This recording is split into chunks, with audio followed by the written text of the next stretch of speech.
Olá, meu amigo, olá, minha amiga. Aqui é o Padre Tiago. Esta é a nossa palavra de fé.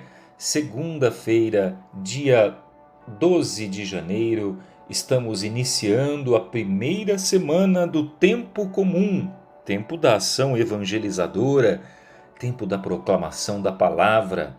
Ontem celebrávamos o batismo do Senhor e hoje o Senhor chamará os primeiros discípulos para acompanhá-lo na missão. Vamos ouvir o Evangelho de São Marcos, capítulo 1, dos versículos 14 a 20. Lembre-se sempre de tomar a palavra de Deus, a Bíblia, depois de ouvir este programa, refleti-la com carinho. Sempre é muito bom ouvir a palavra, viu, gente? Mas melhor ainda é lê-la, meditá-la, ruminá-la em oração, em espírito de escuta, para ouvirmos o que Deus quer nos dizer. Depois que João Batista foi preso, Jesus foi para a Galiléia pregando o evangelho de Deus, dizendo: O tempo já se completou e o reino de Deus está próximo. Convertei-vos e crede no evangelho. E passando à beira do mar da Galiléia, Jesus viu Simão e André, seu irmão, que lançavam a rede ao mar, pois eram pescadores. Jesus lhes disse: Segui-me, e eu farei de vós pescadores de homens. E eles, deixando imediatamente as redes, seguiram a Jesus. Caminhando mais um pouco, viu também Tiago e João, filhos de Zebedeu. Estavam na barca, consertando as redes. E logo os chamou. Eles deixaram seu pai Zebedeu na barca com os empregados e partiram, seguindo Jesus. Meus irmãos, ontem nós celebrávamos no domingo o dia do batismo do Senhor, dia do início da ação evangelizadora de Jesus. O Senhor começa a se manifestar publicamente, é o início de sua pregação pela Galiléia. E a primeira coisa que chama a atenção nesse evangelho de hoje, que inicia o tempo comum, é que Jesus não quis ir sozinho. Esse é o primeiro ponto que eu gostaria de destacar. Jesus não quis pregar sozinho a palavra. Não quis fazer de seu ministério um ministério isolado, solitário, muitas vezes focado apenas na sua imagem. Pelo contrário, Jesus quis fazer um caminhado junto, com pessoas que pouco a pouco ele foi escolhendo para a missão. Isso é muito interessante, às vezes nós podemos ver em tantas situações hoje, pessoas que querem pregar o evangelho, mas querem fazer um ministério pessoal. Me lembro uma vez, numa paróquia, um jovem dizia assim para mim: Padre, o senhor me abençoa, eu tenho um ministério pessoal de pregação. Eu fui tentar entender o que era aquilo, mas o que é um ministério pessoal?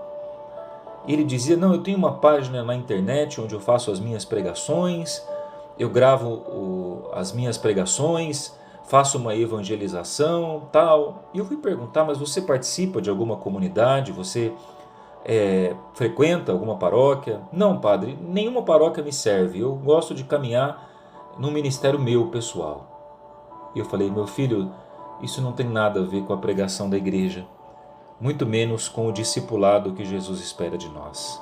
Vá frequentar uma comunidade, vá participar de uma paróquia, vá ouvir os ensinamentos, as pregações da igreja, vai conviver com seus irmãos, pois só assim você pode se tornar um pregador da palavra.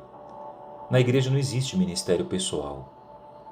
Vejam, o próprio Cristo quis caminhar com irmãos, quis fazer um caminhado junto.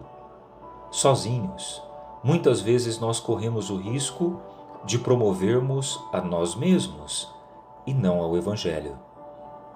E Jesus, então, passando à beira do mar da Galiléia, viu os dois primeiros discípulos, Simão e André, seu irmão, que estavam lançando as redes. Vejam, meus irmãos, eram pessoas comuns. Não sei se vocês sabem, mas ser pescador naquela época não era tão fácil, pois o pescador era uma profissão muito mal vista pelos judeus, especialmente pelos fariseus, pois em contato com os peixes eles costumavam cheirar mal e às vezes podiam até ser considerados impuros. Por isso, não era uma profissão de primeira linha naquela época. Mas Jesus viu esses dois homens que estavam ali, lançando a rede, trabalhando. Viu pessoas que estavam ocupadas, pessoas que tinham o que fazer. Mas é neles que o Senhor viu o potencial de serem evangelizadores.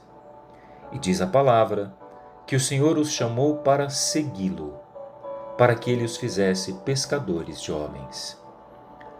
Meus irmãos, vejam que a primeira coisa que Jesus pede dos discípulos não é outra coisa senão o seguimento. É isso. O Senhor não pede, em primeiro lugar, que os discípulos estejam prontos, que sejam santos, que sejam puros, que sejam intelectuais, que sejam bem formados. Não pede nem que eles, no primeiro momento, não tenham pecados. Ele sabe que os pecados irão pouco a pouco sendo vencidos pela graça no caminho. Jesus só pede uma coisa: que eles o sigam. Vejam, o discipulado não começa com os perfeitos. Começam com aqueles que desejam seguir o Senhor. O verdadeiro discípulo não é aquele que já está pronto ou já se considera pronto sozinho, mas é aquele que sabe que precisa de mais e que por isso seguirá o Senhor e a sua comunidade de discípulos para pouco a pouco se tornar um pescador de homens. Por fim, nós ouvimos no Evangelho que Jesus também encontrou Tiago, o meu xará, João, que eram filhos de Zebedeu. Há um trecho muito importante. Diz a palavra que eles estavam na barca consertando as redes, o que significa que as redes estavam furadas, que já não estava pegando mais peixe a rede deles. E por isso o Senhor os chamou.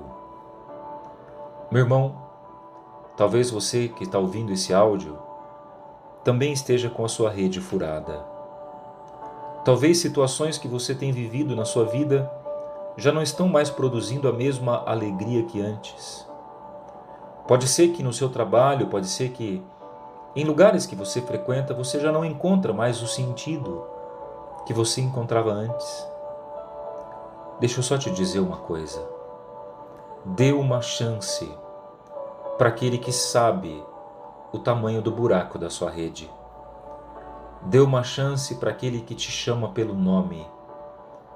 Dê uma chance para aquele que não vai te prometer caminho fácil, não vai te prometer momentos só de alegrias, não. Mas para aquele que vai te chamar para a aventura mais bonita que existe nessa vida. Seguir o Senhor.